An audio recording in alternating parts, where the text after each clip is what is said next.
Happy pre-Thanksgiving Progressions episode. Welcome back. This is episode number 8. This week, I wanted to keep the open short and sweet and maybe a bit obvious with tomorrow's holiday, but definitely not unimportant. I wanted to start off by saying thank you to everyone that is listening and subscribing. The response to this show so far has been overwhelming, and I want you to know that I appreciate you taking the time out of your day to hang out and listen. I know how valuable your time is. The importance of valuing your time. Sounds like a rant for another episode. No, but seriously, I greatly appreciate every message I've received, every post sharing the show, and every review. Seeing people respond to it and the guests has kept me inspired to keep raising the bar. The fact that people I don't know would listen to this show and agree to chat with me is pretty amazing, and I am continually blown away by how invigorating the process of making this has been.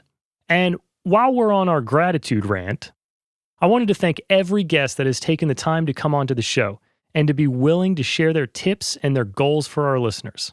I appreciate so many of you taking a chance on a brand new show. And for the behind the scenes, thank you to everybody that has been supporting me on the back end. You know who you all are. Your input and support has been invaluable. I appreciate all your advice and ideas, so please keep them coming. And hey, why don't we just keep rolling? Thanks to all my clients and collaborators. I feel fortunate to have met so many new people this year, and I've enjoyed making music with all of you, so thank you for trusting me with your art. And finally, a special thanks to our guest today. He was one of my first friends here in Los Angeles, and when I first started at Capitol, I was the extra guy who only got hours when they needed extra help. And every time he could get away with it, he always told our boss that he needed help on the night shift just to get me in there. So thanks for that, and sorry, Paula, you didn't always need 2 people on those overnights. So in closing, I urge you to take some time to focus on what you are grateful for and to express your appreciation to the people that you've worked with and for, and the people that have supported you. It's been a crazy and tough year for everybody. If you're feeling exhausted by 2020, try to flip things around a bit. Try to view it from whatever positive side you can. Most all of us have not had the year we planned on. I definitely didn't. So don't reflect on what you didn't get to do this year. Be grateful for what you did get to do. Be thankful for the people you spent time with, or the things that you had time to learn, or whatever it is. Find the positive. I know, it's easier said than done, but you'll find that approaching a tough situation from the angle of gratitude will change your outlook on everything, and likely the trajectory of your career for the better. So thanks for listening, and happy Thanksgiving to our American audience, and I hope you enjoy this episode. This episode is brought to you by our sponsor, the Complete Producer Network. The Complete Producer Network is a social network created by former Progressions guest and 6-time Grammy-nominated producer and mixer Damian Taylor. I've been hanging out on there since it launched, and I can't say enough about the people I've met. In a world where social media is getting a bad rap for negativity, this is an outlier and an absolute beacon of hope for the internet. If you're looking for a community of people that want to learn from and encourage each other, or you want to find new collaborators, or maybe you just want to discover new music, this is the place for you. In addition to conversations on various topics, there are numerous events, workshops, and courses planned for the future as well. And I have to say, I've found the people and the conversations on the network to be super inspiring and right in line with the ideas of this show. So I'm also happy to say that there's a special room there for Progressions listeners to have open discussions about episodes. The Complete Producer Network welcomes all musicians, producers, artists, engineers, and any other form of music creative to join. So jump over to completeproducer.net and get in on the conversation. Today's guest, Dan Johnson, is one of the leading experts in the world of audio archiving and is the owner and chief engineer of Audio Archiving Services. He has worked in studios in Los Angeles for over 20 years, and for the past decade focused exclusively on archiving analog tapes. He's archived over 10,000 reels of tape, some of which are the best-selling albums of all time, and has been a featured speaker on panels at both NAMM and AES. And if all that doesn't impress you, Michael Jackson nicknamed him Dan the Muffin Man. So, welcome to the show, Dan Johnson. So, Dan. Oh, thank you, Travis. Yeah. It's good to be here. Yeah. Good to have you. Thanks for coming on. Yeah. So, Dan was my first friend I made in Los Angeles, probably, I think. We met working at Capitol Studios. Yes. Back in, 2006? Somewhere there? Yeah, actually, right there. Oh, right? 2006, awesome. you nailed it. Yeah, wow, that was 14 years ago. I know. It's been a minute. It's been a minute. I mean, You were like 7 years old, I think, when you came in. yeah, I was college aged, I made it. Oh, okay. Okay. So, but dude, I am so stoked for what you're doing. Like, you've had this like huge change and you just seem to be dominating. But before we get into that, Oh, thank you. it's 2020 Mm-hmm. and kids are making hit records on their phones with GarageBand. So I think we have to tell people what analog tape is, the short story, and why it's important that somebody archives these old magnetic tapes. Okay. Well, back in the day when I started in studios, we had these things called tape machines, and you would record onto a reel of tape, and it's usually depending on how much how long the song is or how many reels of tape you need. Sometimes it could take 50 reels to do an album. If you're doing it 30 IPs, you can get like 2 or 3 songs per reel. So a lot of times you're doing multiple takes, whatever. So all that went on these giant reels, and they're heavy as hell. And over the years, as far as storage goes, the tapes start to deteriorate. It's an organic material. It's going to deteriorate. And also what I tell my clients is that the main thing that they have to worry about is having machines to play them back on. The tape's been holding up fairly well for the most part, as long as you get it, and store it pretty soon. But the hard part right now is finding machines. So some of the oddball formats, some of the digital formats, it's really hard to find working machines. And I've spent a lot of money and time finding those machines and getting them fixed. And it's hard to find people that work on them too. That's the main reason to archive your stuff, is because if you wait 10 more years, there might not be a working DAT player or a Sony 3348. Also, just all formats that our listeners no clue, which is crazy how many different things audio has been recorded on. You've got like wax cylinders, you've got, just everything. Oh, especially in the 90s, it was the Wild West, because that's when digital really hit its stride. And so you had DATs, you had mini discs, you had 3348s, you had Mitsubishi X850. It just goes on and on. People are just throwing whatever at the wall to see what stuck. Okay, so now that we've kind of summed up, analog tape and why we need to save it, right? Let's talk about how you started. How'd you get? You're not from LA. How'd you end up in the music business in LA? Start at birth. By accident, actually. Yeah. Okay. Well, I was born in Abilene, Texas. I grew up in a small town called Havre de Grace, Maryland. And I got interested in guitar playing around 12 and joined a bunch of bands and did some recordings as a studio guy, like on other bands' records, and really got into like, engineering's pretty cool. Maybe I should do that, because being a guitar player in Havre de Grace, Maryland isn't going to get you a lot of gigs. So I decided to go to recording school. I went to Conservatory of Recording Arts and Sciences. Way back in 1997, got a recording degree there. And they said, okay, to complete your degree, you have to get an internship somewhere. So they were like, pick a coast. Do you want to go to New York? Do you want to go to LA? We'll help you find an internship. And I'd always planned on going back to the East Coast, but then I saw what rent was like in New York. And I was like, there's no way I can afford this. So I was like, I'm already in Arizona. Let's go with California. And so they hooked me up with an internship at A&M. And so I moved to California, didn't know anybody. I went to my interview over at A&M. Everything went great. They're like, okay, we'll give you a call in a week. You'll get started then. So a week went by, didn't hear a word. So another week went by, and I was like, okay, something's weird. So let me give them a call. And they're like, oh, hey, yeah, we decided we're not taking interns this year. So I'm living in a studio apartment, paying $850 a month back in '97 for a studio apartment, and had no job, no nothing. Like it was pretty dire at that point. A friend of mine got a job over at Ocean Way, and he said, hey, they're planning on getting rid of somebody soon. I put your name in the hat. Let's see what happens. So I get a phone call from Ocean Way, and they're like, yeah, come in for an interview. Well, we probably have room for you here. Went up, talked to the general manager. I think I wore a suit and tie for my interview as a runner. And then, I went up, did the interview. He's like, great. Can you start today? And I'm like, sure, let's do it. So he was like, okay, go downstairs, and this guy's going to show you what to do. I think the guy's name was Mike or something. So went downstairs.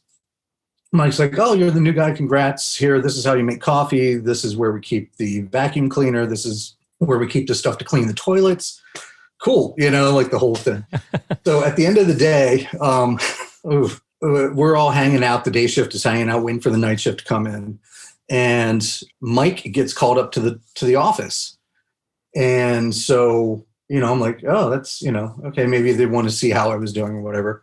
About 15 minutes later, Mike comes down and he's like, enjoy your fucking job, and left. And I'm like, oh shit, he was the guy that they were going to fire. And I guess they didn't tell him, and they had him train me that day. So that was my first foray into the music business. And it's been all uphill since then. Yes, thank you. Yeah. That sounds like 90s studio life from it what was. I've heard. It was. And that was the thing. They always said, work your ass off, do what you're told, because there's 1,000 people out there that want your job. So, you always had that in the back of your mind, like, I better do everything right, because if not, I'm gone. And it was true, So, yay, 90s studios. Yeah, there you go. So then you worked your way through Record One and then ended up at Capitol. Is that the progression? Ocean Way owned Record One. Ellen Sides owned Ocean Way and Record One. So I was at Ocean Way for a little under a year. And the story was, if you go to Record One, you screwed up. Like, you're being banished to Record One. And so I was one of the night guys over at Ocean Way. And they're like, hey, we need you to go to Record One. One of the guys is quitting. And I'm like, oh no, like, what did I do? And this so is the end. I go over to Record One. Oh, it was horrible. So I go over to Record One, and it was amazing. It was a small studio. There's 2 rooms. You got to learn a lot. The techs were amazing. It was John Molino and Mike Wamskantz at the time. 2 amazing techs and 2 great people. And so, they'd be like, hey, come in the room and let me show you how to line a tape machine. Hey, let me show you how to do this and how to fix this. And we would have barbecues and make margaritas. And so, yeah, Record One was great. And that's where Michael Jackson gave me the nickname Dan the Muffin Man. Michael was in for about 9 months on his last album, Invincible. And for the last 3 months of it, we were going 24/7, like sleeping at the studio. Like one of the assistants and I had a beard growing competition. Like, after a certain point in time, you start getting a little bored. The thing with Record One is that they had a full kitchen, like with, full gourmet kitchen. And so I was like, it's 2:00 in the morning. I'm bored. Everybody's sleeping. Like, what should we do? And so I went over to Ralph's and got some muffin mix and some cake mix. But I was like, screw it, I'm going to start baking stuff. So I started baking blueberry muffins, and everybody loved them. And so I became Dan the Muffin Man on, cooking muffins for Michael Jackson. Amazing. It's one of my proudest moments. As it should be. Yeah, it sounds like a great vibe over there. Then is it like, it's funny. I was just talking to somebody who was on the podcast earlier, and we were talking about, the glory of the 16 to 18 hour day, and how everybody was like, oh, I worked 18 hours, and the next guy's like, I worked 20 hours, and just, talking about burnout and how gnarly it can be. Yeah. Especially, I feel like it started to fade out after the 90s, but I mean, you're sleeping at the studio. I mean, how do you even get paid the overtime? Does anybody even know? Yeah, we won't talk about that. That was that was one of the reasons I quit. Your time card says 37 hours on it? Yeah, something like that. So, okay. Yeah. And I was told it would even out. So, which it never did. Yeah. So between that and getting a gun pulled on me. That was the beginning of the change? Yeah, that's when I was like, maybe I should do something else. Maybe I should start looking at another studio to go to. So, and that's when I went to Capitol. So, and Michael Bolton never pulled a gun on me. So Perfect. it's, yeah.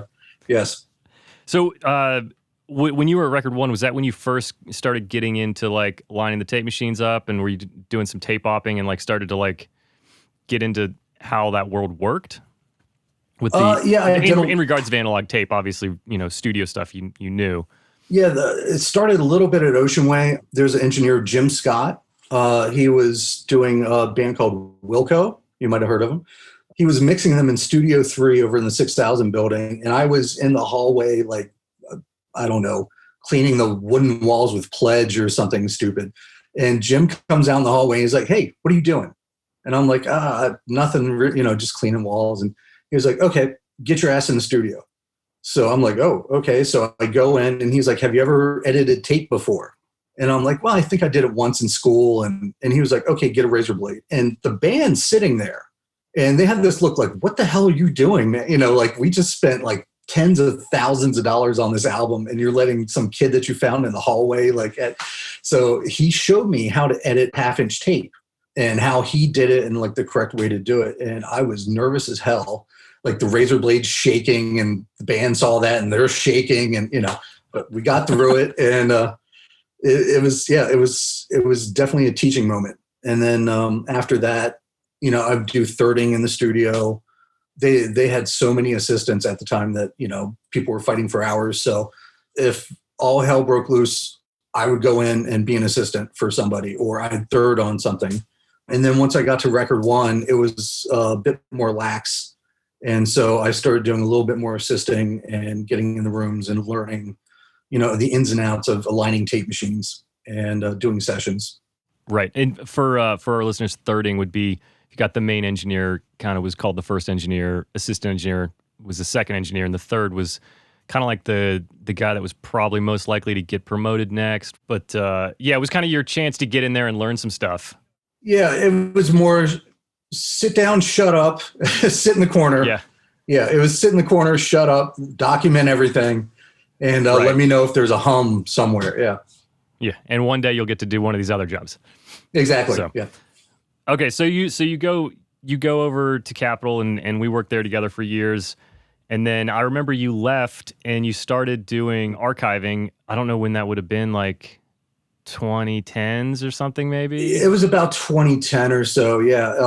I left Capitol, I think it was 2008, and I went freelance. And if you remember, 2008 is when the economy collapsed and everything was going to hell. And I'm like, oh, this is a perfect time to go freelance. So I'm looking for a gig. I'm doing projects here and there. And I get a phone call from my friend John Molino from Record One, when the text, and he's like, "Hey, a client of mine owns an archiving facility and they do archiving for Warner Brothers. They need somebody part-time. Are you interested?" And I'm like, "What the hell's archiving?" I had no idea what it was. And so he was like, "Oh yeah, tape machines." And I'm like, I was like, "John, I haven't touched a tape machine in like 10 years. Like I don't know. I'm going to need a refresher course." So he took me over to LAFX Studios in the Valley. He had called Eddie Kramer, who was working there, and said, "Hey, Eddie, I need to show a friend of mine how to calibrate an ATR. Do you mind if we use your ATR to calibrate?" He's like, "Oh yeah, it's fine. Go ahead." So middle of the night, I'm in LAFX standing over Eddie Kramer's ATR with an Allen wrench and a tweaker and trying to remember how to do an alignment, a full playback alignment. And the next day I did my interview at the archiving facility, and they're like, "Cool, start tomorrow." And that's how it started. I think the first project I did was the Ramones catalog, multi-tracks. So the first, amazing. Yeah, the first album I did was "It's Alive," their live album. Yeah, it was amazing. Like I was instantly hooked on it. That's great. Yeah. Now, most people probably don't know how much gets archived. They're probably thinking that it's the album, but there's a lot more to it than that, right? It depends on what they need. Some labels and artists just do like, okay, we have a 30th anniversary coming up, so get just the master tapes and we'll archive those, and all the outtakes and everything else. We'll do those later. Then there's some places that are more completist and they want everything digitized. So it really depends on the project and who's doing it. So what kind of like, what drove you I mean, I think everybody hits a point in their life where they want to work for themselves. That's kind of how I ended up quitting multiple jobs until I realized that I wanted to work for myself. What was there a turning point or something that triggered you to be like, hey, you know what? I'm going to do this archiving thing on my own. I'm going to start my own business. Let's see. Well, I worked for the Warner Brothers archivist. I started off part-time, and then within 6 months, I was the chief engineer. And I was doing like 80 to 100 hours a week. It was, there was a burnout factor with it. And then I got a call from a recording studio that I used to work for. And they said, hey, we got your name from a bunch of people. We'd like to, we're thinking about doing an archiving facility. And we kind of heard that you're the guy. So would you like to build an archiving facility from the ground up? So I was like, sure. And that was United, which used to be Ocean Way. And so I went over to United, and the pay was a lot better. We did a partnership, so that was an incentive. And then I got to do things my way, which I take a lot of pride in just the work I do. And in other places I saw that was lacking, so it was nice to just have just to kind of run the ship, as it were. So I built this archiving facility over there, and I was a head archivist and did that for a few years. And then the way things go, my contract was up. They wanted to change the contract. It's a business thing. So I left and I started my own business. And it was one of the best decisions I ever made. I love that studio. I love the people over there, but it feels good not having red tape of working for a corporation. And, it's good to do it my way. So you were kind of, it sounds like when you were working with United, it was kind of like you kind of had your business. It was like a 50-50 thing since it was like a partnership. So you were kind of like getting your feet wet because you were hiring people too, right? I think I remember you had a couple people working for you. And I was like, Dan's got employees. He's so awesome. I know. It's crazy. Yeah, it started from me sitting in a room full of tape machines, like trying to figure out what to do and like note, just a couple things here and there to archive. And I'd show up every day and do like a full like 8 to 12 hours a day with no work to do, just trying to market everything and get everything running. And then it got to the point where we had to take over other rooms in the studio just to house all the tapes that we were getting in. And I was like, I need help. So I hired 2 people. Yeah, it was crazy how fast it took off. And that's awesome. Is there? Oh, continue. Oh no, go ahead. I was going to say, is there like, how when we worked in studios, it was always about like client services and like how sharpened the pencils were and like how clean the credenza is. Like, do some people come in and want that old school experience and like want to watch you do their tapes, or do people just drop the tapes off? Do you still get to do like, is that still important, I guess? Well, the first thing is that any job in a studio is a client service job. And that's what a lot of people don't realize, is that you're there to help the client do whatever they want and facilitate whatever they need. And that, that extends into archiving. Some clients want to be there, and I tell them up front, you're going to be really bored because it's a lot of me calibrating machines and listening to tones, and the actual transfer of it is the quickest part of the archive. Like I'm scanning boxes and like really boring, mundane stuff that, I find interesting, but, the client's just like, okay, when am I going to hear my music from 50 years ago? And it's like, okay, well, you're going to have to wait like an hour before I can actually get to it. So a lot of them, after they hear that, they're just like, okay, I'll drop the tapes off and I'll pick them up next week. I'm like, perfect. That's fine. We've mentioned it. We've mentioned it a couple times, the calibration and the aligning. Yes. For people that don't know, what's the process like a little bit? Not particularly calibrating, but like if I give you my master tape of my greatest record of all time, like what are you going to do? What do you start with? Okay. Well, the process goes, first I kind of evaluate the tape, see what condition it's in. A lot of times we need to bake the tapes because over time the tape starts deteriorating. The same way that you bake the muffins. Exactly. So it was kind of it was a foretelling of what was to happen later on in my life. Yeah. Over time, the tape starts sucking in moisture from the environment and it becomes sticky. And if you put it up on a tape machine without checking it, pretty much all the oxide where the music is held will rub off on the heads and then you've destroyed your master tape. So the only way to keep it from sticking is to put it in a food dehydrator for about 12 to 14 hours at between 125 and 145 degrees, and then let it cool for another 12 to 14 hours. Then you check the tape again, and if it's clean, you can start doing your transfer. But yeah, that's one of the things that we offer in house, and a lot of places offer baking. For me, I don't charge for baking. It's a tape sitting in an oven for 12 hours. Why am I going to charge somebody like $250 for a tape to just sit somewhere for 12 hours? Like, that's insane to me. And that's part of owning my own business too, is that I can make those kind of decisions where it's like, I'm not going to gouge the clients on stuff. Right. It's, that's important to me. That's part of the client services, like, you can trust me that I'm going to bill you fairly and that I'm going to do the best job I can. And that's, and that word gets out, and that's how I'm so busy right now. Luckily. Yeah. You were telling us before we started that you're just like, you're working nonstop. Pandemic hasn't slowed down anything for you. Right. Yeah. It's, I guess since everybody's been quarantined, they've been going through their closets and their storage units and finding all their old tapes.